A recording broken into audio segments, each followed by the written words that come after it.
हाँ जी स्टूडेंट्स, ਤੁਹਾਡਾ ਸਭ ਦਾ ਸਵਾਗਤ ਹੈ ਸਮਾਰਟ ਸਟਾਰਟ ਅਕੈਡਮੀ ਦੇ YouTube ਚੈਨਲ Key.05 ਦੇ ਵਿੱਚ। ਅੱਜ ਆਪਣਾ ਇੰਗਲਿਸ਼ ਪੈਡਾਗੋਜੀ ਦਾ ਡੇ 4 ਹੈ।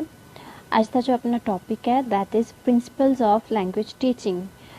ਇਹ ਟੌਪਿਕ ਆਪਣੀ ਇੰਗਲਿਸ਼ ਪੈਡਾਗੋਜੀ ਦਾ ਬਹੁਤ ਹੀ ਇੰਪੋਰਟੈਂਟ ਟੌਪਿਕ ਹੈ। ਸੋ ਸਭ ਸਟੂਡੈਂਟਸ ਧਿਆਨ ਨਾਲ ਸੁਣਨਾ ਐਂਡ ਜੋ ਕੋਈ ਵੀ ਕੁਐਰੀ ਹੋਈ ਕਮੈਂਟ ਸੈਕਸ਼ਨ ਵਿੱਚ ਜ਼ਰੂਰ ਲਿਖਣਾ।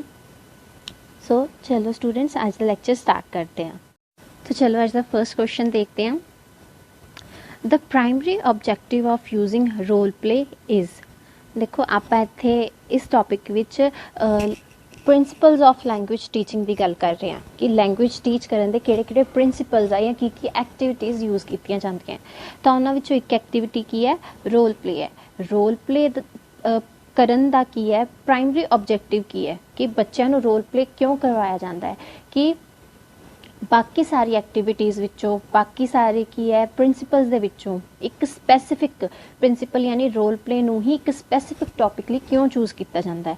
सो फर्स्ट ऑप्शन है to improve the community competence कि बच्चों दे विच जो आपस में उन्हों दा कॉम्पिटेंस है कंपीटिशन वो समझते आपदे आप एक दूसरे नूं उस चीज़ नूं की है इंप्रूव करना यानी हैल्दी वे नाल लैके आना। बी है to promote the reading habit कि उन्हां दे विच रीडिंग दी हैबिट्स नूं की है प्रमोट करना लैके आना। सी है टू एवैलुएट डायलॉग राइटिंग स्किल्स कि उन्हां दे विच डायलॉग राइटिंग स्किल्स नूं देखना कि है कि नहीं है या उन्हां नूं इवैलुएट करना। डी है टू डिवेलप एक्टिंग टैलेंट। देखो रोल प्ले दा बेसिकली मीनिंग की है कि एक स्टोरी है ना, उस स्टोरी नूं की है बच्चे टीचर दे अकॉर्डिंग टीचर दे कहे अनुसार की है इनैक्ट कर रहे हैं। जिवें टीचर कह रहा है उस तरह एक बच्चे की है एक्ट कर रहे हैं। एक बच्चा की है किंग बनया होया है, एक बच्चे एक क्वीन बनी हुई है, कोई उन्हां दी की है दासी बनी हुई है या किसी को कुछ रोल प्रोवाइड किया जाता है। तो ये रोल प्ले करवाया क्यों जाता है ताकि जो बच्चे है देखो बच्चे आपदे आप नूं की है दूसरे बच्चों तो ज़्यादा अच्छा दिखाना चाहते होंगे। छोटे बच्चों के विच की है नैचुरल चीज़ होंदी है कि असी आपदे नाल वाला जो साडे नाल है क्लासमेट उहदे तो की असी वधिया परफॉर्म कर रहे हैं तो इस चक्कर विच की है आपते आप नूं दूसरे तो वधिया दिखाने के चक्कर विच की है बच्चे हौली हौली ज़्यादा सीखण लग जाते हैं। सो उन्हां दी इस चीज़ नूं हैल्दी वे नाल की है प्रमोट करना यही की हुंदा है रोल प्ले दा ऑब्जेक्टिव हुंदा है। सो अपने कोले ए ऑप्शन की है बिल्कुल करैक्ट होएगा। देखो एक्टिंग टैलेंट आपां बच्चों विच डिवेलप करा के की करना है आप तो उन्होंने पढ़ाना है ना, उन्होंने डायलॉग राइटिंग स्किल्स या उन्होंने रीडिंग हैबिट। देखो रोल प्ले दे नाल रीडिंग का कोई ताल्लुक नहीं है। रोल प्ले की एक तरह की कन्वर्सेशन के अकॉर्डिंग चलेगा कि एक स्टोरी नो डायलॉग्स के थ्रू किया इनैक्ट कर रहे हैं। सो ए ऑप्शन अपना किया बिल्कुल सही होएगा। सेकंड क्वेश्चन देखो आज का। During the process of language learning students lack confidence in their pronunciation. How can you overcome this कि लैंग्वेज लर्निंग का जो प्रोसैस होंदा है उहदे विच स्टूडेंट्स की है आपकी प्रोनंसिएशन नूं लैके कि इन्ने कॉन्फिडेंट नहीं होंदे। उस चीज़ नूं आपां ओवरकम किवें करांगे, उस चीज़ नूं ओवरकम किवें कीता जा सकता है। फर्स्ट ऑप्शन है करैक्टिंग मिसटेक्स इमीडिएटली कि उदों ही नाल ही कि बच्चा बोल रहा है नाल दी नाल ही उनके सेंटेंस कंप्लीट करने तो पहला ही आप उहदी मिसटेक नूं की है करैक्ट करता उन्होंने विचों टोक के। नैक्सट ऑप्शन है reading allowed by the teachers in the classroom के जो प्रोनंसिएशन बच्चे दे करन तो पहला ही जो टीचर है वो सारी चीज़ रीड करके उन्होंने की है क्लास दे विच दस्से। सी ऑप्शन है providing scope for special activities with the help of exercise कि उन्हों दी जो गलतियां हैं उन्होंने सुधारन लई कि उन्होंने स्पैशल एक्टिविटीज़ एक्सरसाइजिज करवाइयां जान यानी प्रैक्टिस करवाई जाए। डी ऑप्शन है organising play like task in which children can interact कि उन्होंने एक प्ले दे तरह के टास्क कि खेड दे विच उन्होंने अजिहे टास्क करवाए जान जिन्हां दे विच कि आपस विच इंटरैक्ट कर सकन। देखो अगर बच्चे आपस में इंटरैक्ट कर रहे हैं है ना तो वो की है जो उन्होंने प्रोनंसिएशन दी मिसटेक्स आ उन्होंने अकॉर्डिंग ही इंटरैक्ट करेंगे आपकी भाषा के विच इंटरैक्ट करेंगे चाहे वो सही बोल रहे हैं चाहे वो गलत बोल रहे हैं। बट इत्थे कि आप जो कॉन्फिडेंस है उन्होंने ओवरकम करना है कि उन्होंने जो प्रोनंसिएशन है उन्होंने जो लैक ऑफ कॉन्फिडेंस आ गया कि प्रोनंसिएशन वो सही नहीं बोल पा रहे कोई भी चीज़ है ना, तो उन्होंने विच जो उस चीज़ ਨੂੰ लेके की है एक झिझक आ गई ਉਹਨੂੰ ਕਿਵੇਂ दूर किया जाए। सो आपस ਵਿੱਚ ਜਦੋਂ ਬੱਚੇ ਇੰਟਰੈਕਟ ਕਰਨਗੇ ਉਹ ਤਾਂ ਗਲਤ ਹੀ ਬੋਲਣਗੇ, ਉਹਨਾਂ ਦਾ ਤਾਂ ਧਿਆਨ ਹੀ ਨਹੀਂ ਹੋਏਗਾ। ਆਪਾਂ ਤਾਂ ਉਹਨਾਂ ਨੂੰ ਇਸ ਵੇ ਨਾਲ ਸਹੀ ਕਰਨਾ ਨਾ ਕਿ ਉਹਨਾਂ ਦਾ ਕੌਨਫੀਡੈਂਸ ਵੀ ਬਣ ਜਾਵੇ ਤੇ ਉਹਨਾਂ ਦੀ ਪ੍ਰੋਨੰਸੀਏਸ਼ਨ ਵੀ ਸਹੀ ਹੋ ਜਾਏ। ਸੋ ਆਪਸ਼ਨ ਬਿਲਕੁਲ ਡੀ ਆਪਸ਼ਨ ਜੋ ਹੈ ਬਿਲਕੁਲ ਗਲਤ ਹੈ। ਐਂਡ ਉਹਨਾਂ ਨੂੰ special activities with the help of exercise, हाँ ये फिर भी पॉजिटिव है। जो ए ऑप्शन है करेक्टिंग मिसटेक्स इमीडिएटली, देखो ये ऑप्शन बिल्कुल गलत होएगा बिकॉज कि बच्चा हजे कंप्लीट ही नहीं की बच्चे ने चीज़, आपा ओदी लाइन एक सुनी उन्हें कुछ गलत प्रोनाउंस किया, आपा नाल दे नाल उन्हें टोकता है ना, ਉਹਦੇ ਨਾਲ ਕੀ ਉਹਨਾਂ ਦਾ ਕੌਨਫੀਡੈਂਸ ਕੀ ਆ ਹੋਰ ਘੱਟ ਹੋਏਗਾ ਹੈ ਨਾ।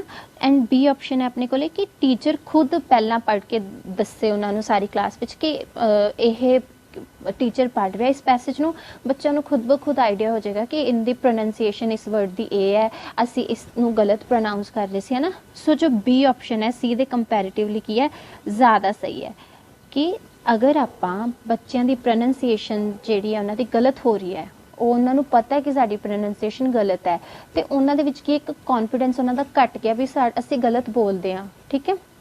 ਉਹਨਾਂ ਦੇ ਕੌਨਫੀਡੈਂਸ ਜਿਹੜਾ ਘੱਟ ਹੋਇਆ ਉਹਨੂੰ ਵੀ ਆਪਾਂ ਵਧਾਉਣਾ ਹੈ ਤੇ ਉਹਨਾਂ ਦੀ ਕੀ ਹੈ ਪ੍ਰੋਨੰਸੀਏਸ਼ਨ ਨੂੰ ਵੀ ਸਹੀ ਕਰਨਾ ਹੈ। ਸੋ ਜਿਹੜੀ ਬੀ ਆਪਸ਼ਨ ਹੈ ਇਹ ਦੋਨਾਂ ਚੀਜ਼ਾਂ ਲਈ ਕੀ ਹੈ ਬਿਲਕੁਲ ਸਹੀ ਹੋਏਗੀ।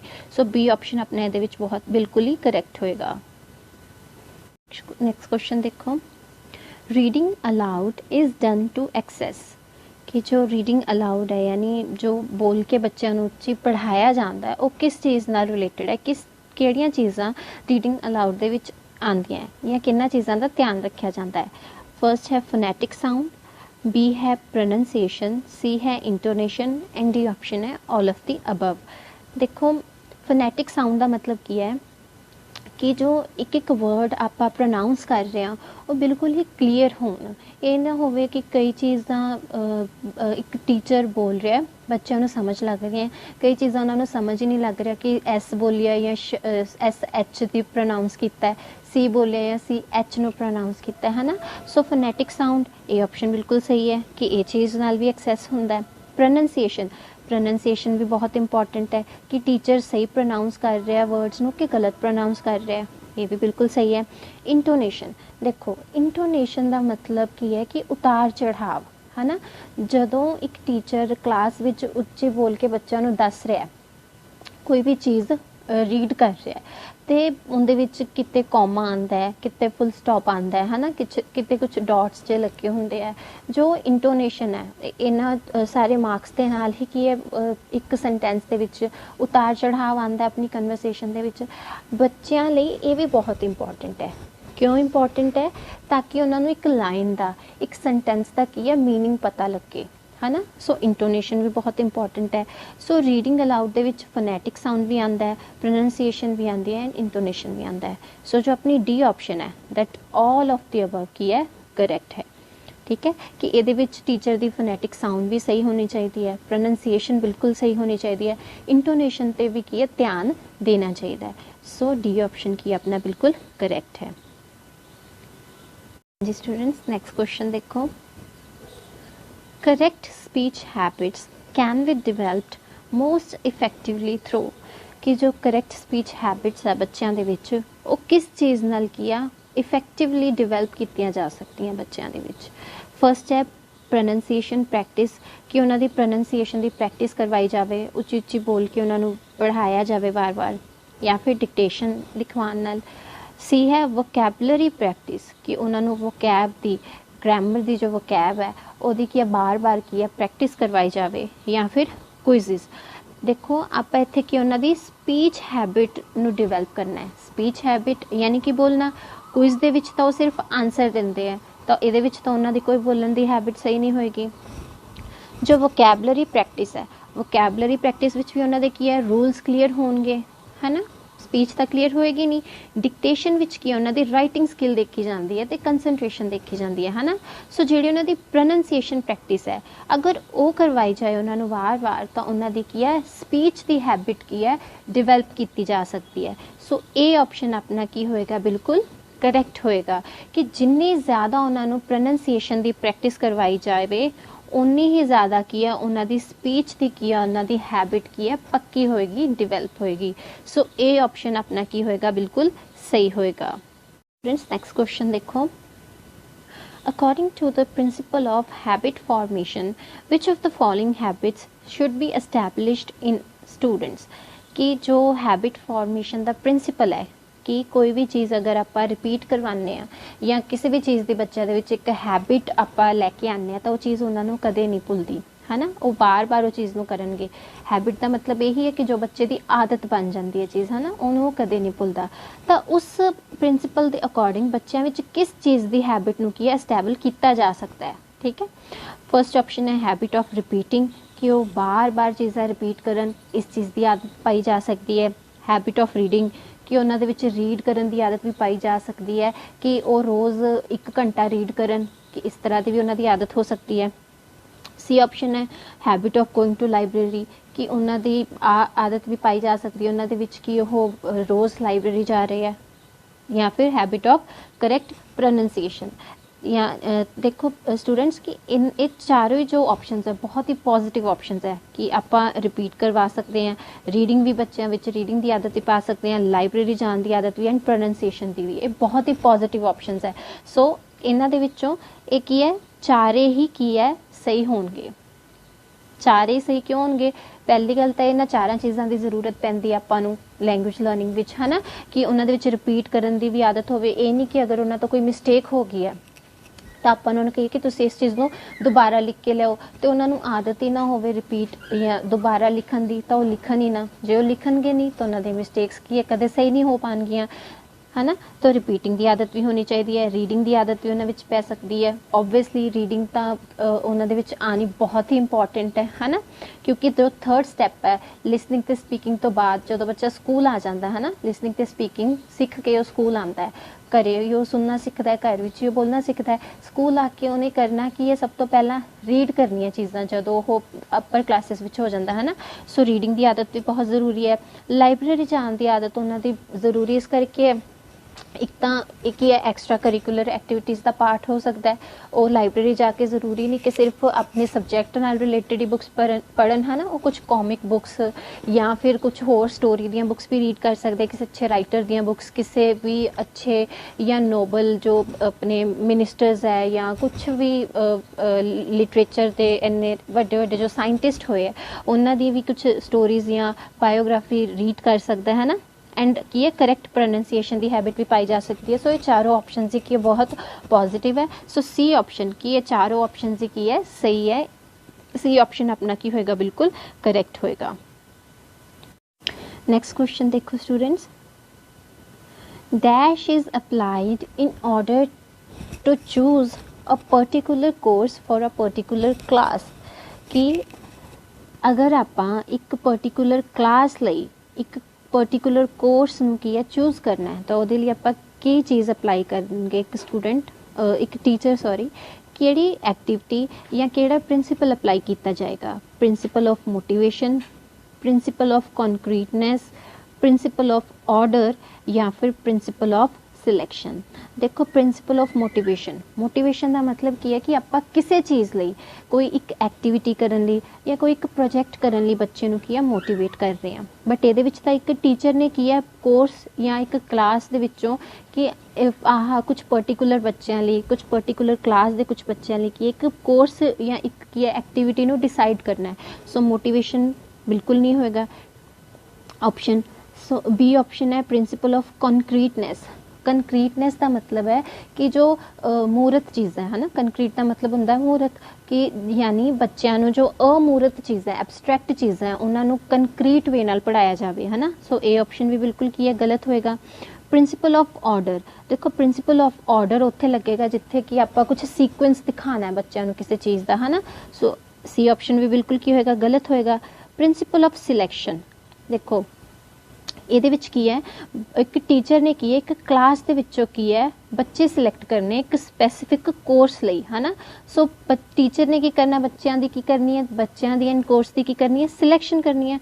सो डी ऑप्शन अपना की होएगा बिल्कुल सही होएगा कि सिलेक्शन दे विच की आ जाएगा कि जो टीचर है वो की है लैंग्वेज आइटम कोई सिलेक्ट कर रहा है, क्लास भी सिलेक्ट की जा सकती है, बच्चों का एज ग्रुप भी की है सिलेक्ट किया जा सकता है कि इस पर्टिकुलर कोर्स विच किस तरह के या किस एज के बच्चे होंगे, उन्हों का लैवल भी की है सिलेक्ट किया जा सकता है। सो प्रिंसीपल ऑफ सिलेक्शन की है इस एक्टिविटी दे विच लगेगा, जिहदे विच की है एक टीचर ने की है चूज़ करना है क्लास दे विचों एक पर्टिकुलर कोर्स लिए कुछ बच्चे चूज़ करने हैं। सो उहदे विच की लगेगा प्रिंसीपल ऑफ सिलेक्शन लगेगा। सो डी ऑप्शन अपना की है करेक्ट होएगा। हाँ जी स्टूडेंट्स, नेक्स्ट क्वेश्चन देखो, which of the following is not included under the principles of teaching English, कि हेठ लिखिया विचों केड़ा प्रिंसीपल है जो इंग्लिश टीचिंग के प्रिंसिपल्स दे विच इंक्लूड नहीं किया गया। फर्स्ट ऑप्शन है principle of natural process, second है प्रिंसिपल ऑफ पर्पस, सी है principle of uprooting from culture, D है principle of selection. Principle of selection आप पढ़िया, एक ही है इंक्लूडेड है। प्रिंसिपल ऑफ नेचुरल प्रोसेस भी की है इंक्लूडेड है कि बच्चा नैचुरली ही एक्वायर कर सकता है।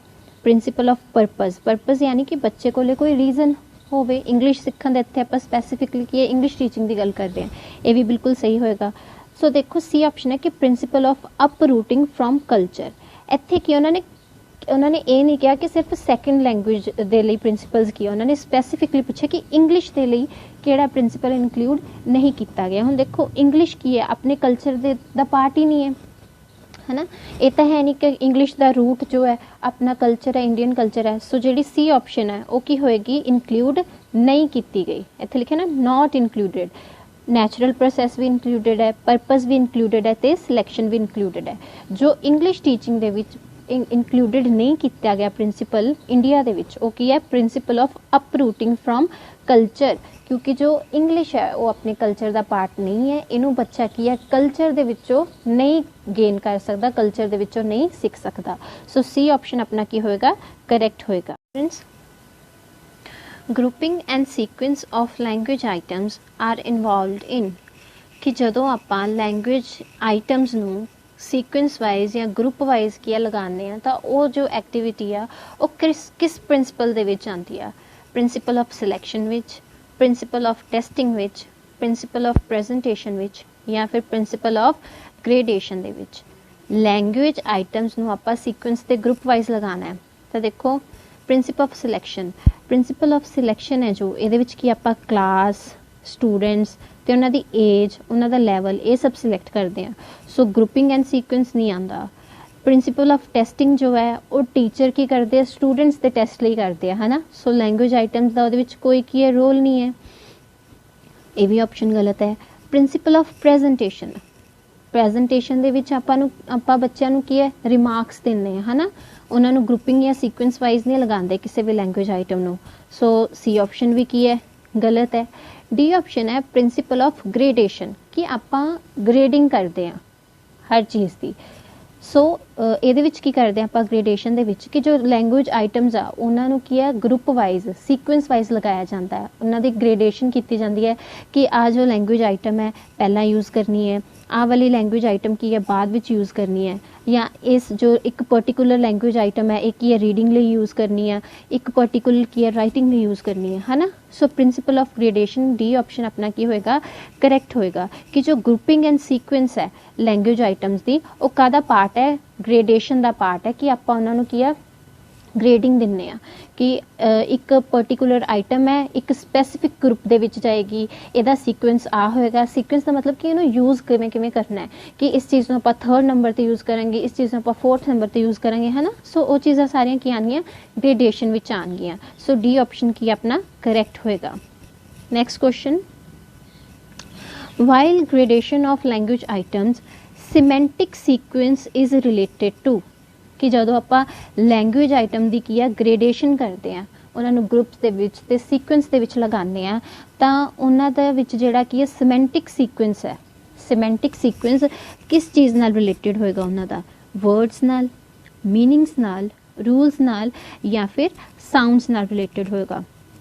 देखो जो वर्ड्स है वो की है लैक्सिकल सीक्वेंस का पार्ट होंगे, लैक्सिकल वे नाल जिहड़ा सीक्वेंस लगाया जाएगा उहदे विच की होणगे words होणगे।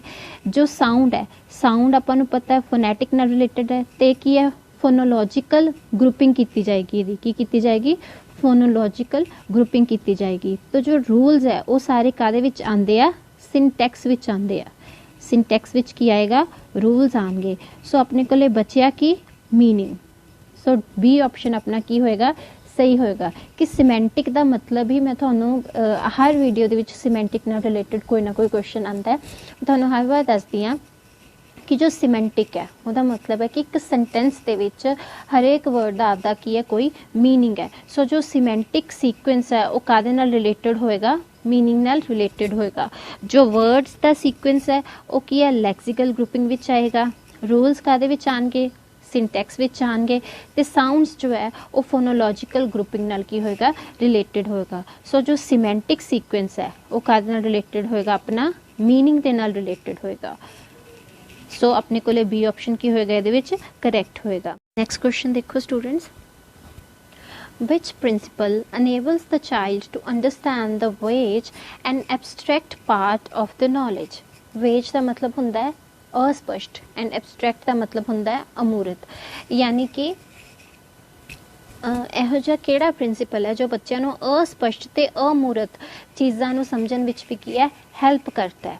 Principal of correctness, principle of concreteness, principle of vocabulary या फिर प्रिंसिपल ऑफ नैचुरलनेस। देखो जो चीज़ां अस्पष्ट है बच्चों ਨੂੰ ਉਹ ਨੈਚੁਰਲ ਵੇ ਨਾਲ, ਓਬਵੀਅਸਲੀ ਜੇ ਉਹ ਨੈਚੁਰਲ ਵੇ ਨਾਲ ਉਹਨਾਂ ਨੂੰ ਸਮਝ ਆ ਸਕਦੀਆਂ ਤਾਂ ਉਹ ਅਸਪਸ਼ਟ ਹੁੰਦੀਆਂ ਹੀ ਨਾ, ਹੈ ਨਾ, ਵੇਜ ਹੁੰਦੀਆਂ ਹੀ ਨਾ। ਸੋ ਨੈਚੁਰਲਨੈਸ ਵਾਲਾ ਪ੍ਰਿੰਸੀਪਲ ਵੀ ਕੀ ਹੈ, ਗਲਤ ਹੈ। ਵੋਕੈਬਲਰੀ ਨਾਲ ਵੀ ਆ ਚੀਜ਼ਾਂ ਨਹੀਂ ਸਿੱਖੀਆਂ ਜਾ ਸਕਦੀਆਂ ਕਿਉਂਕਿ ਵੋਕੈਬਲਰੀ ਵਿੱਚ ਤਾਂ ਸਾਰੇ ਰੂਲਸ ਹੁੰਦੇ ਆ, ਵੋਕੈਬਲਰੀ ਤੋਂ ਤਾਂ ਸਿਰਫ ਆਪਾਂ ਰੂਲਸ ਸਿੱਖ ਸਕਦੇ ਹਾਂ। ਬੱਚੇ ਆਪਣੇ ਕੋਲ ਪ੍ਰਿੰਸੀਪਲ ਆਫ ਕਰੈਕਟਨੈਸ ਤੇ ਪ੍ਰਿੰਸੀਪਲ ਆਫ ਕੰਕਰੀਟਨੈਸ। ਦੇਖੋ ਜੋ ਅਬਸਟਰੈਕਟ ਚੀਜ਼ ਹੈ ਉਹਨੂੰ ਆਪਾਂ ਅਗਰ ਕੰਕਰੀਟ ਵੇ ਨਾਲ ਬੱਚੇ ਨੂੰ ਸਮਝਾਈਏ, यानी ਆਪਾਂ ਇੱਕ ਪ੍ਰਿੰਸੀਪਲ ਵੀ ਪੜ੍ਹਦੇ ਹਾਂ ਕਿ ਮੂਰਤ ਤੋਂ ਅਮੂਰਤ ਤੱਕ, है ना, सॉरी अमूरत तो मूरत तक, यानी ਜਿਹੜੀ ਚੀਜ਼ ਐਬਸਟਰੈਕਟ ਹੈ ਉਹਨੂੰ ਕੀ ਹੈ, ਕੰਕਰੀਟ ਵੇ ਨਾਲ ਕੀ ਹੈ, ਪੜ੍ਹਾਇਆ ਜਾਂਦਾ ਹੈ, ਫਿਰ ਹੀ ਬੱਚੇ ਨੂੰ ਸਮਝ ਲੱਗਦੀ ਹੈ। यानी ਜੋ ਚੀਜ਼ ਲਿਖੀ ਹੋਈ ਹੈ ਕਿਤਾਬ ਵਿੱਚ, ਅਗਰ ਬੱਚੇ ਨੇ ਉਹ ਚੀਜ਼ ਕਦੇ ਦੇਖੀ ਨਹੀਂ ਜਾਂ ਉਹ ਚੀਜ਼ ਦੇਖਣ ਵਿੱਚ ਕਿਤੇ ਆਂਦੀ ਨਹੀਂ, ਉਹ ਇੱਕ ਕੀ ਹੈ, ਫੈਂਟਸੀ ਹੈ ਨਾ, ਤਾਂ ਉਹਨੂੰ ਕੀ ਹੈ, ਕੰਕਰੀਟ ਵੇ ਨਾਲ ਉਸੇ ਚੀਜ਼ ਨਾਲ ਰਿਲੇਟਡ ਕੋਈ ਹੋਰ ਐਗਜ਼ਾਮਪਲ ਦੇ ਕੇ ਜੋ ਕਿ ਹੋਵੇ ਕੰਕਰੀਟ ਹੋਵੇ, है ना, उस तरह बच्चे ਨੂੰ ਕੀ ਹੈ, ਸਮਝਾਇਆ ਜਾ ਸਕਦਾ ਹੈ। सो बी ऑप्शन अपने को ਕੀ ਹੋਏਗਾ, करेक्ट होएगा कि जो एब्सट्रैक्ट चीज़ां या वेज चीज़ां या जो बच्चे ਨੂੰ ਚੀਜ਼ਾਂ अस्पष्ट है, अमूरत है बच्चों ਲਈ ਚੀਜ਼ਾਂ, ਉਹਨਾਂ ਨੂੰ ਕੰਕਰੀਟ ਵੇ ਨਾਲ ਕੀ ਹੈ, ਪੜ੍ਹਾ ਕੇ ਆਪਾਂ ਬੱਚੇ ਨੂੰ ਕੀ ਹੈ ਉਹ ਚੀਜ਼ਾਂ ਸਮਝਾ ਸਕਦੇ ਹਾਂ। ਸੋ ਇਹਦੇ ਵਿੱਚ ਕੀ ਹੈ, ਪ੍ਰਿੰਸੀਪਲ ਆਫ ਕੰਕਰੀਟਨੈਸ ਲੱਗੇਗਾ। बी ऑप्शन अपना की होएगा, करेक्ट होएगा। नेक्स्ट क्वेश्चन देखो, which principle is beneficial for teachers and students?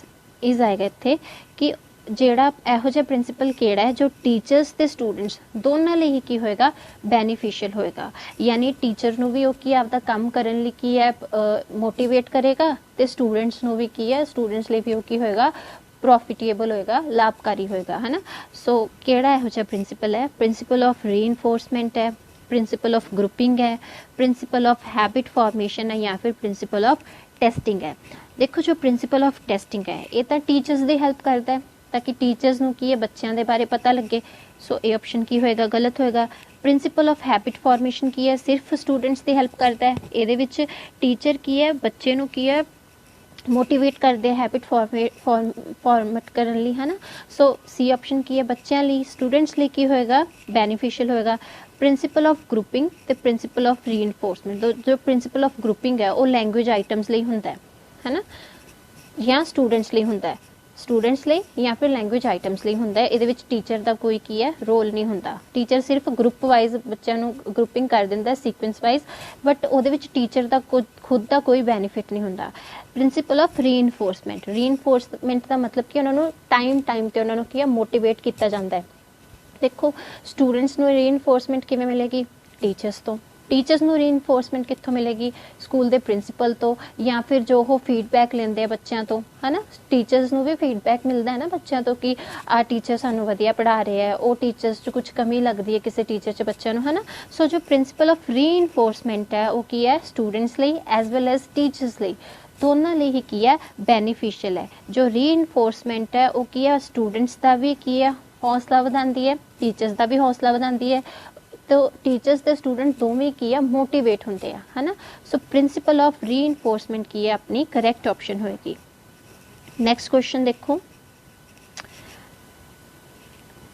Dash means equal treatment of various components of linguistic learning, कि जो नीचे लिखे ऑप्शनस आ उन्हां विचों किस चीज़ का मीनिंग है कि इक्वल ट्रीटमेंट दिता जा रहा है किन्हां नूं, लिंग्विस्टिक लर्निंग के कंपोनेंट्स नूं, जो लिंग्विस्टिक्स है अपनी लिंग्विस्टिक लर्निंग के कंपोनेंट्स नूं इक्वल वे नाल ट्रीट करना किस चीज़ का पार्ट होएगा या की चीज़ कहाएगी। हैबिट फॉर्मेशन कहंदे आ उहनूं, इंटरस्ट कहंदे आ, मल्टीपल लाइन कहंदे आ, या फिर प्रपोर्शन कहंदे आ। देखो हैबिट फॉर्मेशन विच भी कुछ इक्वल ट्रीट नहीं हुंदा, इंटरस्ट के अकॉर्डिंग जे आपां करन लग जाए फिर तो बिल्कुल ही कुछ इक्वल ट्रीट ना होवे, है ना, क्योंकि अपना इंटरस्ट एक चीज़ से ज़्यादा होएगा दूसरी चीज़ से घट होएगा। मल्टीपल लाइन दे विच की होएगा, मल्टीपल चीज़ां दित्तियां होणगियां पर जरूरी नहीं कि उन्हां दा की है इक्वल ट्रीटमेंट उन्हां नूं मिले। सो डी ऑप्शन जो है प्रपोर्शन। देखो प्रपोर्शन का इत्थे मतलब की है कि हरेक चीज़ नूं की है बराबर मात्रा विच रखिया जावे, है ना। सो डी ऑप्शन की है बिल्कुल करैक्ट होएगा कि प्रपोर्शन का मीनिंग है दे कि आपां सारियां लिंग्विस्टिक लर्निंग के जिहड़े कंपोनेंट्स उन्हां नूं की है इक्वल ट्रीट कर रहे हैं। अगर इहदे विच किसी बच्चे नूं लिंग्विस्टिक लर्निंग का कंपोनेंट्स का मतलब नहीं भी पता लगता ना, फिर भी सिर्फ ऑप्शनस तो देख के ही आपां की आंसर फाइंड कर सकते, क्योंकि इत्थे गल कीती गई है इक्वल ट्रीटमेंट की। सो आपां नूं पता है कि प्रपोर्शन का मतलब ही हुंदा कि सब नूं बराबर मात्रा विच की है चीज़ दित्ती जावे, कि जे इस बच्चे नूं इन्नी मिली है दूसरे नूं भी इन्नी, तीसरे नूं भी इन्नी, चौथे नूं भी ते पंजवें नूं भी इन्नी। सो डी ऑप्शन की है करैक्ट होएगा कि प्रपोर्शन का मतलब ये है कि आपां सारे कंपोनेंट्स नूं की है इक्वली की है ट्रीट कर रहे हैं, हर चीज़ नूं इक्वली किया डिवाइड कर रहे हैं। सो डी ऑप्शन की होएगा अपना बिल्कुल करेक्ट होएगा। ऑप्शन देखो students, language is a tool because language ने एक टूल किया जाता है, क्यों?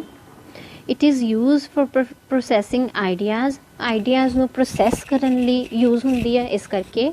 It is use for communication, कि कम्यूनीकेशन लिए यूज़ होंगी, एक दूसरे नाल गलबात करन लई, अपने इमोशंस नूं व्यक्त करन लई यूज़ होंगी, इसलिए किया जाता है।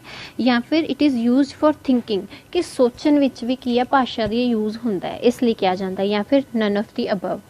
देखो तीनों ही ऑप्शंस वैसे तो पॉजिटिव है, बट जे आपां देखिए तो जो ऑप्शन ए है कि प्रोसैसिंग आइडियाज़ एंड जो ऑप्शन सी है कि यूज़ फॉर थिंकिंग। देखो हुण जिस को कई इंसान होंदे हैं ना जो बोल नहीं सकते होंदे, जिन्हां दे की होंदे शुरू तो ही जिन्हां दी आवाज़ नहीं होंदी, है ना, या कई लोग होंदे हैं जिन्हां दी आवाज़ किसी इंसीडेंट करके चली जाती है बाई चांस, है ना, बट वो लोग भी सोचते आ, वो लोग भी की है सोचते आ, ते वो लोग भी की आपदे आइडियाज़ नूं आपदे दिमाग विच की है प्रोसैस करते आ, या तो वो लिख के व्यक्त कर दिंदे, है ना, या इशारे नाल व्यक्त कर दिंदे आ।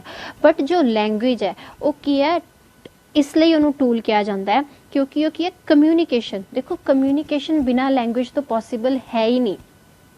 जो प्रोसैसिंग ऑफ आइडियाज़ है ये भी लैंग्वेज तो बिना पॉसिबल है। क्यों पॉसिबल है, किवें पॉसिबल है कि आप आपदे दिमाग विच सोच रहे हैं, ये ज़रूरी नहीं आप लैंग्वेज को एक पर्टिकुलर यूज़ कर रहे हैं उहदे विच कोई रूल नहीं लगेगा, है ना, कि आप कुछ प्रोसैस कर रहे हैं दिमाग विच कोई रूल नहीं लगेगा। आप कुछ सोच रहे हैं उहदे विच भी कोई रूल नहीं लगेगा, उहदे विच भी ज़रूरी नहीं कि आप भाषा के अकॉर्डिंग ही सोच रहे, ज़रूरी है ना निगा कि आप कुछ बोल के ही सोच रहे हैं, आप बिना बोले भी कुछ सोच सकते हैं, या फिर आप ड्राइंग्स दे इमेजिस दे एक स्टोरी के थ्रू भी की है सोच सकते हैं तो आपके आइडियाज़ नूं प्रोसैस कर सकते हैं। बट इन्हां तीनों ऑप्शनस विच जिथे language as a tool use हो रही है वो की है कम्यूनीकेशन, कि कम्यूनीकेशन का जो एक मीडियम है वो लैंग्वेज ही है। आप बिना लैंग्वेज तो किसी नाल कम्यूनीकेट कर ही नहीं सकते, है ना। हाँ अब कई लोग होंगे हैं जो इशारे नाल कम्यूनीकेट करते हैं कुछ करते हैं, बट वो एक्सैप्शनस आ जाती हैं। बट जो एक बेसिक टूल है कम्यूनीकेशन का वो की है लैंग्वेज है। सो लैंग्वेज नूं टूल किया जाता है क्योंकि ये की है कम्यूनीकेशन लिए सब तो की है जरूरी है। सो बी ऑप्शन अपने को की होएगा बिल्कुल करेक्ट होएगा। नेक्स्ट क्वेश्चन देखो, TBLT second language teaching is, कि TBLT सैकेंड लैंग्वेज जी है उसका मतलब की है। TBLT है कि टूल बेस्ड लैंग्वेज टीचिंग है, टास्क बेस्ड लैंग्वेज टीचिंग है, टेक्स्ट बुक लैंग्वेज टीचिंग है, या फिर नन ऑफ दी अबव है। एक फैक्चुअल क्वेश्चन है तो यदा मतलब है TBLT का मतलब है कि टास्क बेस्ड लैंग्वेज टीचिंग कराई जाए बच्चों नूं। TBLT, टी का मतलब task, B base, language teaching की टास्क बेस्ड उन्होंने लैंग्वेज टीचिंग करवाई जाए। सो बी ऑप्शन की होएगा, बिल्कुल करेक्ट होएगा। नेक्स्ट क्वेश्चन देखो, who said writing is a tool which enables us to express what is in our mind, and for some people it is almost as important as speech। कि ਇਹ ਕਿਹਨੇ ਕਿਹਾ ਹੈ ਕਿ ਜੋ ਰਾਈਟਿੰਗ ਹੈ ਉਹ ਇੱਕ ਤਰ੍ਹਾਂ ਦਾ ਕੀ ਹੈ, ਟੂਲ ਹੈ, ਤੇ ਆਪਾਂ ਨੂੰ ਕੀ ਕਰਦਾ ਹੈ, ਆਪਦੇ ਮਾਈਂਡ ਦੇ ਜੋ ਆਈਡੀਆਜ਼ ਹੈ, ਆਪਣਾ ਮਾਈਂਡ ਹੈ ਉਹ ਐਕਸਪ੍ਰੈਸ ਕਰਨ ਵਿੱਚ ਕੀ ਕਰਦਾ ਹੈ, ਮਦਦ ਕਰਦਾ ਹੈ। ਤੇ ਕੁਝ ਲੋਕਾਂ ਲਈ ਇਹ ਕੀ ਹੈ, ਸਪੀਚ ਦੇ ਜਿੰਨੀ ਹੀ ਕੀ ਹੁੰਦੀ ਹੈ, ਇੰਪੋਰਟੈਂਟ ਹੁੰਦੀ ਹੈ ਰਾਈਟਿੰਗ। ਇਹ ਸ਼ਬਦ ਕਿਹਨੇ ਕਹੇ ਹੈ, BS ਬਲੂਮ ਨੇ ਕਹੇ ਹੈ, ਬੈਲ ਨੇ, महात्मा गांधी ने, या फिर CV रमन ने। सो ये की है, बेल ने कहे है। 15th का आंसर है बी, बेल ने ये लाइन्स कही हैं कि जो राइटिंग है वो एक तरह का की है, टूल है जो आपां नूं आपदा माइंड एक्सप्रैस करन लई की है, एनेबल करता है। एंड कुछ लोगों लई जो राइटिंग है वो की है, स्पीच दे जिन्नी ही की है इंपॉर्टेंट हुंदी है। ये किने कहे है, बेल ने कहे है। सो अज दी क्लास इत्थे ही खत्म हुंदी है। होप करदी है कि तुहानूं अज दा लैक्चर अच्छा लग्या होएगा। लाइक शेयर एंड कमेंट करना ना भुल्लियो। तो जेडे स्टूडेंट्स ने हजे तक सबसक्राइब नहीं किया वो भी साडा चैनल सबसक्राइब कर लो। Thank you for watching and best of luck. Thank you students.